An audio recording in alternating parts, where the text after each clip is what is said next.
कहानी की शुरुआत होती है उस्तरा नाम के एक सुपारी किलर से। उस्तरा बाहर से जितना शांत दिखता है, अंदर से उतना ही खतरनाक इंसान है। उसके लिए किसी की जान लेना कोई बड़ी बात नहीं है। वो अपने घर में बैठकर गिटार बजा रहा होता है, जैसे उसकी जिंदगी में कोई परेशानी ही नहीं हो। तभी उसका साथी छोटू उसके पास आता है और बताता है कि खान का फोन आया है।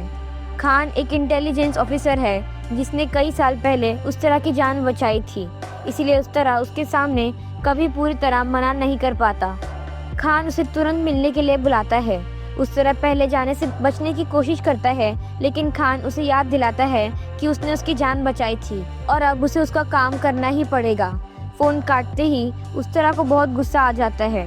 वो अपने साथियों पर चिल्लाने लगता है कि खान को कैसे पता चला कि वो घर पर है। तभी उसकी दादी सामने आती है और बताती है कि उन्होंने ही खान को बताया, क्योंकि उन्हें लगता है कि खान उसका भला चाहता है। उस तरह अपनी दादी की बात मानकर खान से मिलने चले जाता है। वहां पहुंचकर खान उसे एक काम देता है। उसे जलाल के एक खास आदमी को मारना है। जलाल का नाम सुनते ही उस्तरा के चेहरे का रंग उड़ जाता है। ये नाम उसके पुराने जख्मों से जुड़ा हुआ है, फिर भी वो बिना ज्यादा सवाल किए काम के लिए तैयार हो जाता है। उस्तरा सीधा उस जगह पहुंचता है जहां उसका टारगेट बैठा होता है। वहां अचानक गोलियां चलने लगती है और कुछ ही मिनट में सब कुछ खत्म हो जाता है। उस्तरा अपना काम पूरा कर देता है, लेकिन इस दौरान उसकी जान भी खतरे में पड़ जाती है। कई लोग उस पर हमला कर देते हैं, तभी खान आकर उसकी जान बचा लेता है।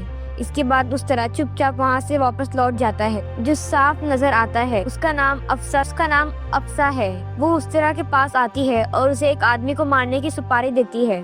उस्तरा पहले तो इस बात पर हंसने लगता है, उसे लगता है ये कोई मजाक है, लेकिन जैसे ही अफसा जलाल का नाम लेती है वो चौंक जाता है। उस्तरा उससे पूछता है कि उसे उसका पता कैसे चला। अफसा बताती है कि उसे एक चाची की दुकान से उसके बारे में पता चला। उस्तरा उसे समझाने की कोशिश करता है कि जिन लोगों से वो दुश्मनी लेने की बात कर रही है वो बहुत ताकतवर है, उनसे लड़ना बिल्कुल आसान नहीं है। फिर वो उससे पूछता है कि बदले में उसे क्या मिलेगा। अफसा कुछ देर तक चुप रहती है, फिर धीरे से कहती है कि वो जो चाहेगा करने को तैयार है। ये सुनते ही वहाँ मौजूद सब लोग खामोश हो जाते हैं। उस्तरा समझ जाता है कि ये लड़की अंदर से पूरी तरह टूट चुकी है। वो उसे समझाता है कि इस रास्ते पर मत जाओ, लेकिन अफसा बिना कुछ कहे वहाँ से चली जाती है। उस रात अफसा घर जाकर खुद को खत्म करने की कोशिश करती है, लेकिन तभी उसके दिमाग में अपने पति की यादें ताज़ा हो जाती है। एक वक्त था जब वो बहुत खुश थी। उसे महबूब नाम के एक लड़के से प्यार था और दोनों ने शादी भी कर ली थी, लेकिन उनकी खुशियाँ ज्यादा दिन तक टिक नहीं पाई। महबूब जल्दी पैसे कमाने के चक्कर में गलत लोगों के साथ काम करने लगा। उसने सोचा था कि वो जल्दी पैसे कमाकर अपनी बीवी को बेहतर जिंदगी देगा, लेकिन उसे अंदाजा तक नहीं था कि वो किस जाल में फंस चुका है। एक दिन जब उसने ये सब छोड़ने का फैसला किया, उसी दिन उसकी बेरहमी से हत्या कर दी गई। कोर्ट में केस चला, लेकिन वहाँ भी सच सामने नहीं आ सका। महबूब को ही गलत साबित कर दिया गया और उसकी मौत को जायज ठहरा दिया गया। उसी दिन अफसा के अंदर कुछ टूट गया और उसी दिन उसने फैसला कर लिया कि वो उन सब से बदला लेकर रहेगी जिन्होंने उसकी जिंदगी बर्बाद की थी।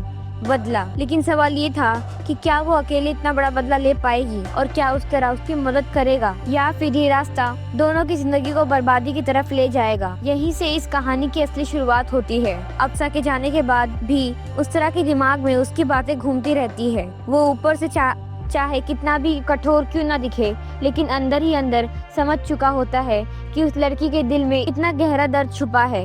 वो बार बार खुद से पूछता है कि आखिर कोई लड़की इतनी बड़ी दुश्मनी क्यों लेगी जब तक उसके साथ कुछ बहुत बुरा ना हुआ हो। अगली सुबह जब उस तरह अपने घर की छत पर टहल रहा होता है कि नजर नीचे सड़क पर पड़ती है। वो देखता है कि अफसा वहीं बैठी है, उसे घर की तरफ देख रही है, जैसे उसके पास और कहीं जाने की जगह ना हो। छोटू उसे बताता है कि वो सुबह से वहीं बैठी है और कुछ खाई पी नहीं है। उस तरह पहले तो उसे नजरअंदाज करने को कहता है और बोलता है कि थक कर खुद ही चले जाएगी, लेकिन शाम तक जब वहीं बैठे रहती है तो उस तरह समझ जाता है कि ये लड़की इतनी आसानी से हार नहीं मानने वाली। इसी बीच उस तरह वो एक जगह जाना पड़ता है जहाँ उसे कुछ लोग मिलने आते हैं, जहाँ उसे कुछ लोगों से मिलना होता है। वहाँ डांस और पार्टी चल रही होती है, लेकिन उसका ध्यान कहीं और होता है। बार बार उसके दिमाग में वही लड़की घूम रही होती है जो उसके घर के बाहर बैठी थी। जब वो रात को वापस लौटता है तो देखता है कि अफसा अभी भी वहीं बैठी हुई है। अब वो छोटू से कहता है कि उसे अंदर ले आओ। अफसा अंदर आती है। उसके चेहरे पर थकान साफ नजर आ रही होती है, लेकिन उसकी आंखों में अभी भी वही जिद चमक रही होती है। उस तरह उससे कहता है कि जिस नाम का तुमने जिक्र किया था उसे दोबारा बताओ। अफसा कहती है कि वो जलाल को मारना चाहती है। ये सुनकर वहाँ बैठे सब लोग हंसने लगते हैं। उन्हें लगता है कि ये लड़की पागल हो गई है जो इतने बड़े आदमी से दुश्मन लेने की बात कर रही है। उस तरह उसे समझाता है कि जलाल कोई आम इंसान नहीं है। अगर उसे पता चल गया कि तुमने उसके खिलाफ कर रही हो तो वो तुम्हें जिंदा नहीं छोड़ेगा। अफसा बिना डरे कहती है कि उसे मारने से डर नहीं लगता। अफसा बिना डरे कहती है कि उसे मरने से डर नहीं लगता। उस तरह उससे पूछते हैं कि क्या उसने कभी बंदूक चलाई है। वो धीरे से सिर हिलाकर मना कर देती है। तब उस तरह कहता है कि किसी की जान लेना आसान नहीं होता। अफसा सीधा उसकी तरफ देखती है और पूछती है कि क्या वो उसे चलाना सिखाएगा। उस तरह कुछ देर तक उसे देखता रहता है, फिर पूछता है कि बदले में उसे क्या मिलेगा। अफसा कुछ पल के लिए खामोश हो जाती है कि आंखों में आंसू भर आते हैं। वो टूटते हुए अल्फाज में कहती है कि वो जो चाहेगा करने को तैयार है। उस तरह को पहली बार महसूस होता है कि ये लड़की कितनी मजबूर है। वो उसे रोकता है और कहता है कि वो गलत रास्ते पर जा रही है। वो उसे घर वापस जाने को कहता है और समझाता है कि अभी भी वक्त है। अफसा चुपचाप वहाँ से चली जाती है, लेकिन अब उस तरह के अंदर कुछ बदल चुका होता है। उसे पहली बार लगता है कि शायद ये लड़की सच में बहुत बड़ा दर्द सह चुकी है। कुछ दिन बाद अफसा फिर वापस आती है। इस बार उस तरह उसे बाहर बैठने नहीं देता, बल्कि अंदर बुला लेता है। धीरे धीरे वो उसके घर में रहने लगती है।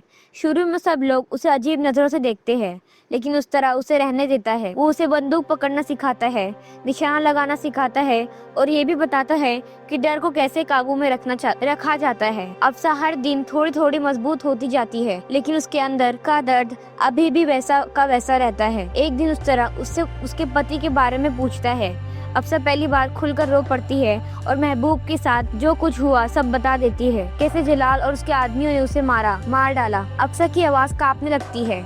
वो बताती है कि वो लोग आज भी खुले आम घूम रहे हैं। उस तरह चुपचाप उसकी बातें सुनता रहता है। उसे पहली बार महसूस होता है कि इस लड़की का गुस्सा गलत नहीं है। अब ये सिर्फ एक सुपारी का काम नहीं रहा, बल्कि इंसान की लड़ाई बन चुकी है, बल्कि इंसाफ की लड़ाई बन चुकी है। दिन बीतते जाते हैं और अफसा धीरे धीरे घर के माहौल का हिस्सा बन जाती है। वो खाना बनाने में मदद करती है, सबसे बात करती है और कभी कभी हल्की आवाज में गाना भी गुनगुनाती है। उसकी आवाज इतनी मधुर होती है कि उस तरह भी चुपचाप सुनता रहता है। वो उससे पूछता है कि उसने गाना कहाँ से सीखा। सब बताती है कि उसके पिता ने सिखाया था। ये सुनकर उस तरह पहली बार हल्का सा मुस्कुराता है। फिर वो भी अपने बारे में बताता है। वो कहता है कि जब वो छोटा था तब उसके सामने उसके पिता को मार दिया गया था। उसी दिन उसने ठान लिया कि वो कभी कमजोर नहीं बनेगा।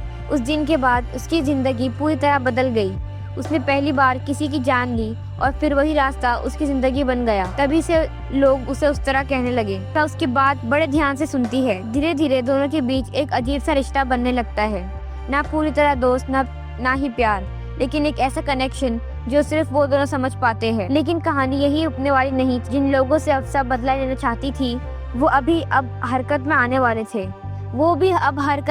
वाले थे और आने वाले दिन उन दोनों की जिंदगी हमेशा के लिए बदलने वाले थे। वक्त धीरे धीरे बीत रहा था और अब अफसा पहले से कई ज्यादा मजबूत नजर आने लगी। उस तरह उसे हर रोज नई चीज सिखाता, लेकिन सबसे ज्यादा वो उसे अपने डर पर काबू पाना सिखाता था, क्योंकि उसे पता था अगर दिल में डर रहेगा तो उंगली कभी ट्रिगर नहीं दबा पाएगी। अब अफसा पहले जैसी डरी हुई लड़की नहीं रही थी। एक दिन मौका देखकर अफसा अकेले ही अपने पहले टारगेट को मारने निकल पड़ती है। उसे पता होता है कि इंस्पेक्टर पात्रे एक खास जगह पर आने वाले हैं। वो चुपचाप वहाँ बैठकर उसका इंतजार करने लगती है।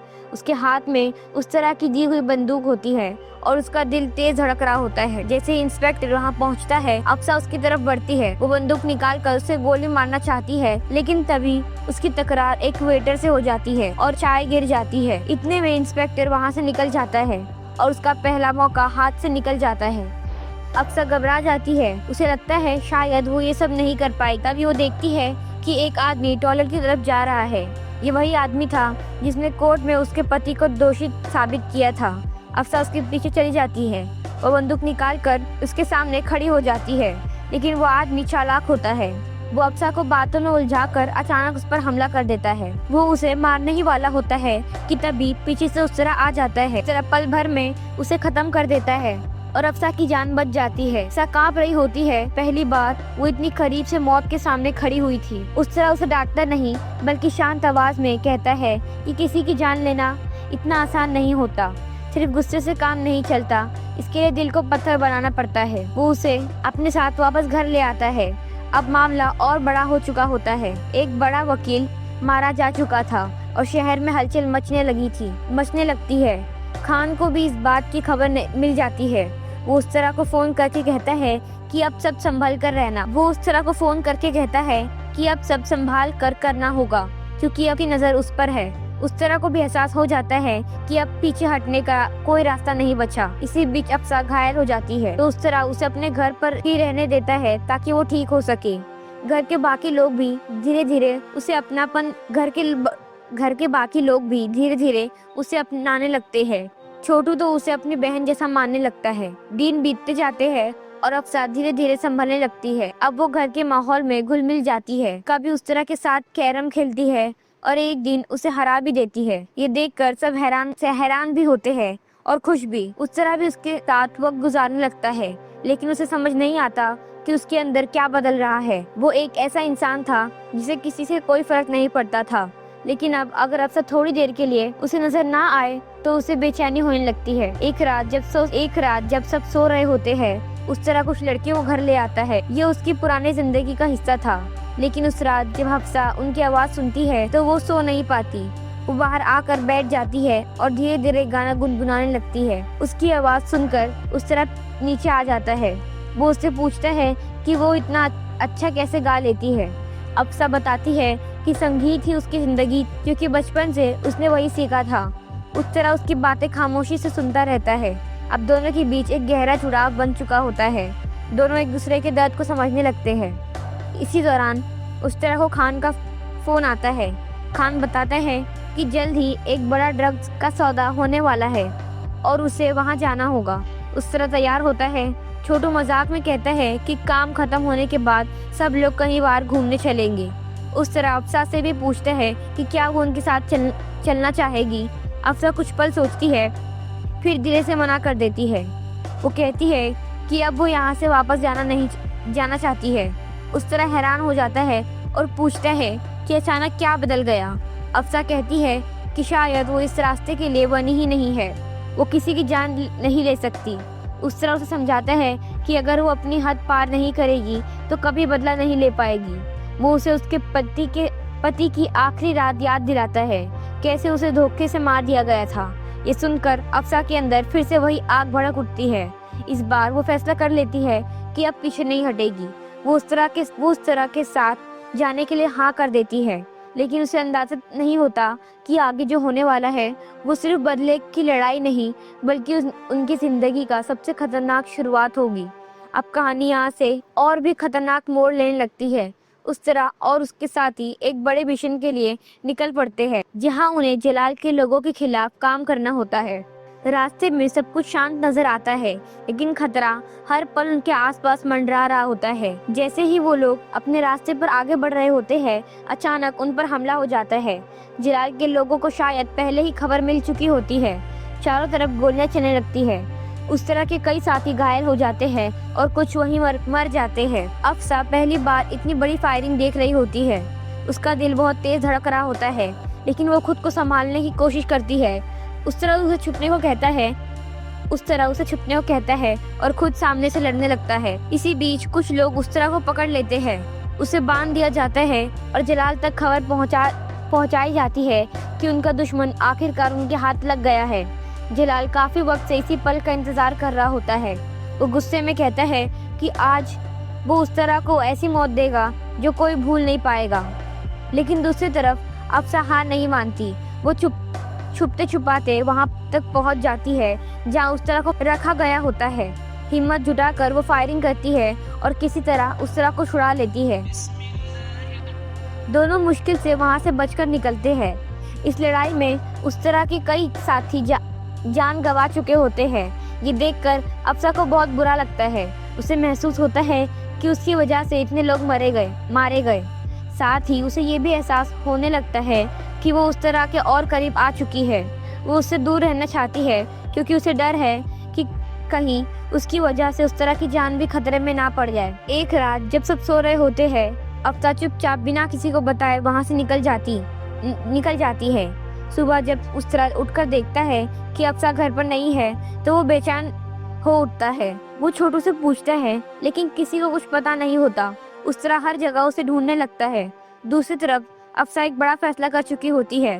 वो अपनी पहचान छुपाकर इंस्पेक्टर पात्रे के करीब पहुंचने की कोशिश करती है। उसे पता होता है कि अगर उसे जलाल तक पहुंचना है तो पहले उसके आसपास के लोगों को खत्म करना होगा। वो अपना नाम और पहचान बदलकर इंस्पेक्टर की जिंदगी में जगह बना लेती है। धीरे धीरे वो उसका भरोसा जीत लेती है। इधर उस तरह उसे ढूंढते ढूंढते चाची की दुकान तक पहुंचता है, लेकिन वहां भी उस अफ्सा नहीं मिलती। वो खान से भी मदद मांगता है। अफ्सा के बिना उस तरह पूरी तरह बदल जाता है। वो पहले जैसा ठंडा दिमाग इंसान नहीं रहता। गुस्से में आकर वो जलाल के ठिकानों पर हमला करने लगता है। उसके ड्रग्स के अड्डों को जला देता है। खान इस बात पर उससे काफी नाराज होता है और कहता है कि वो बिना सोचे समझे कदम उठा रहा है, लेकिन उस तरह को अब किसी की परवाह नहीं होती। वो सिर्फ अफ्सा को ढूंढना चाहता है। इसी दौरान एक दिन उसे अचानक अफ्सा की झलक मिलती है। वो देखता है कि अफ्सा अब इंस्पेक्टर पात्रे के साथ है। उसने उससे शादी कर ली होती है और अपनी असली पहचान छुपा रखी होती है। ये देखकर उस तरह अंदर से टूट जाता है। उसे लगता है कि अफ्सा ने उसे धोखा दिया है, लेकिन असल में अफ्सा ये सब सिर्फ अपने बदले के लिए कर रही होती है।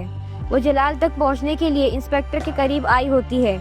एक दिन मौका देखकर अफ्सा शंकर नाम के उस आदमी को मार देती है जो उसके पति की मौत में शामिल था। उस तरह दूर से ये सब देख लेता है और समझ जाता है कि अफ्सा अभी भी अपने मकसद के लिए लड़ रही है। जब वो चाची से पूछता है तो उसे पता चलता है कि खान और अफ्सा मिलकर जलाल तक पहुंचने की प्लानिंग कर रहे हैं। उस तरह को गुस्सा भी आता है और दुख भी होता है कि उसे इस प्लान में शामिल नहीं किया गया। वो अफ्सा से मिलने जाता है और पूछता है कि वो उसे छोड़कर क्यों चली गई। अफ्सा कहती है कि वो नहीं चाहती थी कि उसकी वजह से उस तरह की जान खतरे में पड़े। वो अकेले ही अपना बदला लेना चाहती थी। उस तरह उसे कहता है कि वो अब भी उसके साथ है और उसके सारे दुश्मनों को खत्म करेगा। उसकी आंखों में पहली बार साफ नजर आ रहा होता है कि वो अफ्सा से प्यार करने लगा है, लेकिन अफ्सा खुद को रोक लेती है। वो जानती है कि उसका रास्ता खून से भरा है और इस रास्ते का कोई ठीक अंजाम नहीं होता। अब कहानी अपने सबसे खतरनाक मोड़ पर आ चुकी होती है, क्योंकि अब सिर्फ एक ही इंसान बचा था, जलाल, और उससे टकराना बिल्कुल आसान नहीं था। अफ्सा अपने कई टारगेट्स खत्म कर चुकी होती है और धीरे धीरे जलाल के करीब पहुंच रही होती है। दूसरी तरफ उस तरह भी सच जान चुका होता है कि अफ्सा ने उसे धोखा नहीं दिया, बल्कि उसे बचाने के लिए खुद से दूर रखा था। इसी बीच खान अफ्सा को एक ट्रेन में मिलने के लिए बुलाता है। उसे कुछ जरूरी जानकारी देनी होती है, लेकिन इस मीटिंग की खबर किसी तरह इंस्पेक्टर पात्रे तक पहुंच जाती है। इंस्पेक्टर को पहले ही शक हो चुका होता है कि अफ्सा कुछ छुपा रही है। वो अपने लोगों के साथ उस ट्रेन को रोकने की तैयारी करता है। इधर उस तरह को भी पता चल जाता है कि वहाँ खतरा है और वो तुरंत वहाँ पहुँच जाता है। ट्रेन के अंदर खान और उस तरह की मुलाकात होती है। दोनों के बीच बहस शुरू हो जाती है। खान उसे डांटता है कि वो बिना सोचे समझे कदम उठा रहा है। तभी ट्रेन अगले स्टेशन पर रुकती है और इंस्पेक्टर अपने लोगों के साथ अंदर घुस जाता है। अचानक चारों तरफ फायरिंग शुरू हो जाती है। अफ्सा को पहले ही नीचे उतार दिया जाता है ताकि वो महफूज रहे। ट्रेन के अंदर खान, उस तरह और इंस्पेक्टर के बीच जबरदस्त फायरिंग होती है। इस फायरिंग में खान घायल हो जाता है। इंस्पेक्टर उस तरह के गले पर गोली चला देता है और वो ट्रेन से गिर कर नीचे पानी में गिर जाता है। सबको लगता है कि उस तरह मर चुका है। जब अफ्सा को ये खबर मिलती है तो वो पूरी तरह से टूट जाती है। वो जोर जोर से रोने लगती है। उसे लगता है कि उसकी वजह से एक और इंसान की जान चली गई, लेकिन वो हार नहीं मानती। वो फैसला कर लेती है कि अब चाहे कुछ भी हो जाए, जलाल को खत्म करके ही दम लेगी। इंस्पेक्टर उसे अपने साथ ले जाता है और कहता है कि उसे एक खास इवेंट में चलना होगा जहाँ जलाल भी आने वाला है।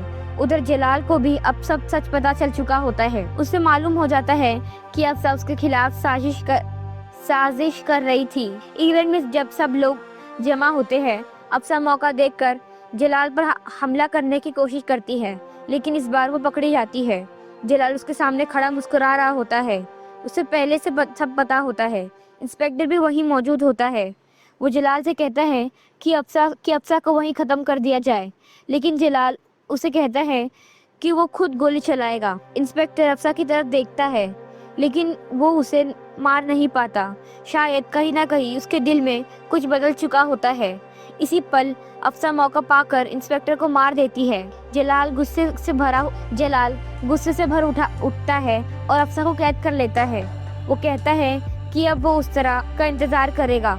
उसे पूरा यकीन होता है कि अगर उस तरह जिंदा है तो जरूर उसे बचाने आएगा, और अगर नहीं आया तो वो अफसा को खत्म कर देंगे। लेकिन जलाल को ये नहीं पता होता कि उस तरह अभी भी जिंदा है। सबको लगता है कि वो मर चुका है।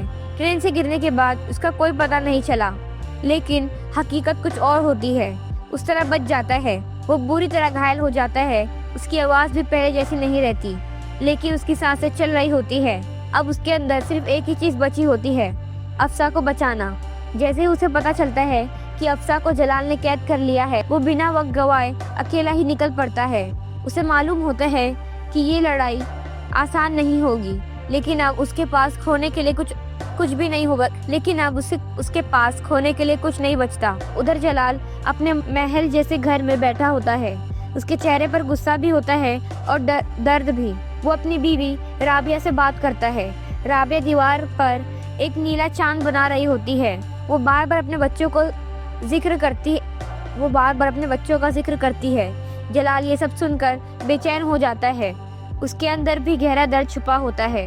वो उन दिनों को याद करता है जब उसका परिवार उसके साथ था। फिर उसे अपने भाई की मौत याद आती है और वो मानता है कि उसका जिम्मेदार उस तरह है। उसे ये नहीं पता होता कि असल सच कुछ और है। इधर उस तरह धीरे धीरे जलाल के घर तक पहुंचता है। रास्ते में जो भी उसके सामने आता वो उसे हटाकर आगे बढ़ जाता है। उस तरह की हालत बहुत खराब होती है, लेकिन वो रुकता नहीं। दर्द और जख्मों के बावजूद वो आखिरकार उस कमरे तक पहुंच जाता है जहां अफसा को कैद करके रखा गया होता है। लेकिन दरवाजा खोलने से पहले उसकी मुलाकात राबिया से हो जाती है, जो उसे पहचान लेती है, क्योंकि सालों पहले जलाल के भाई का खून उस तरह ने नहीं बल्कि राबिया ने किया था, और उस तरह ने सिर्फ उसे बचाने के लिए वो इल्ज़ाम अपने सर पर ले लिया था। इसीलिए आज राबिया अपना फर्ज निभाते हुए चुपचाप अफसा के कमरे की चाबी उसके हाथ में दे देती है। उस तरह धीरे से दरवाजा खोलता है और अफसा उससे देखकर हैरान रह जाती है। उसे लगता है जैसे वो सपना देख रही हो, और वो रो पड़ती है। उस तरह हल्का से कहता है कि वो उसे यहाँ से ले जाने आया है, और दोनों वहाँ से निकलने लगते हैं। लेकिन तब तक जलाल को सब पता चल चुका होता है और वो अपने आदमियों के साथ बाहर आ जाता है।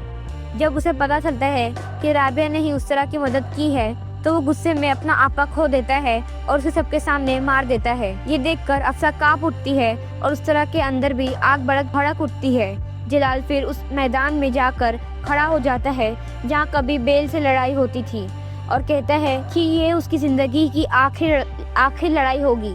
उस तरह उसके सामने आता है और कुछ पल तक दोनों सिर्फ एक दूसरे को देखते रहते हैं। जलाल इल्जाम लगाता है कि उस तरह ने उसके भाई और बच्चे को मारा है, लेकिन उस तरह सच बताता है कि असली कहानी कुछ और थी। फिर भी सच का कोई मतलब नहीं बचा होता और दोनों के बीच जबरदस्त लड़ाई शुरू हो जाती है। जलाल ताकत में भारी पड़ता है और उस तरह को बुरी तरह घायल कर देता है। उस तरह जमीन पर गिर जाता है और अफसा चीखने लगती है।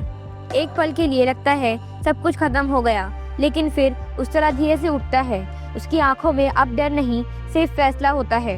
वो पूरी ताकत से जलाल पर हमला करता है और आखिरकार उसे घुटनों पर गिरा देता है, लेकिन उसे खुद नहीं मारता बल्कि तलवार अफसा को देता है और कहता है कि ये बदला उसका है। अफसा कांपते हुए आगे बढ़ती है। उसके दिमाग में अपने पति की यादें घूम रही होती है और वो पूरी ताकत से तलवार जलाल के सीने में उतार देती है। जलाल वहीं गिरकर मर जाता है और उस पल के साथ ही उसकी कहानी खत्म हो जाती है। अफसा के आंसू बहते रहते हैं, लेकिन उसके अंदर की आग शांत हो चुकी होती है। कुछ महीने बाद अफसा अपने पति के नाम पर एक म्यूजिक स्कूल खोलती है, जहां वो बच्चों को गाना सिखाती है और पहली बार अपनी जिंदगी में सुकून महसूस करती है। उस तरह भी वहां आता है। अब वो पहले जैसा नहीं रहा। उसकी आवाज बदल चुकी होती है। वो जान लेने वाला इंसान नहीं बल्कि कुछ अच्छा सीखने वाला बनना चाहता है। वो म्यूजिक सीखने लगता है और धीरे धीरे उसकी जिंदगी बदलने लगती है। लेकिन कहानी यहीं खत्म नहीं होती, क्योंकि वो हॉस्पिटल में खान से मिलता है और बताता है कि जलाल मर चुका है। खान मुस्कुराकर कहता है कि दुनिया में अभी भी जलाल है और काम अभी भी बाकी है। ये सुनकर उस तरह हल्का सा मुस्कुराता है जैसे उसे समझ आ गया हो कि उसकी ज़िंदगी का रास्ता शायद अब भी आसान नहीं होगा, लेकिन इस बार उसके पास जीने की एक वजह है और वो है अफसा।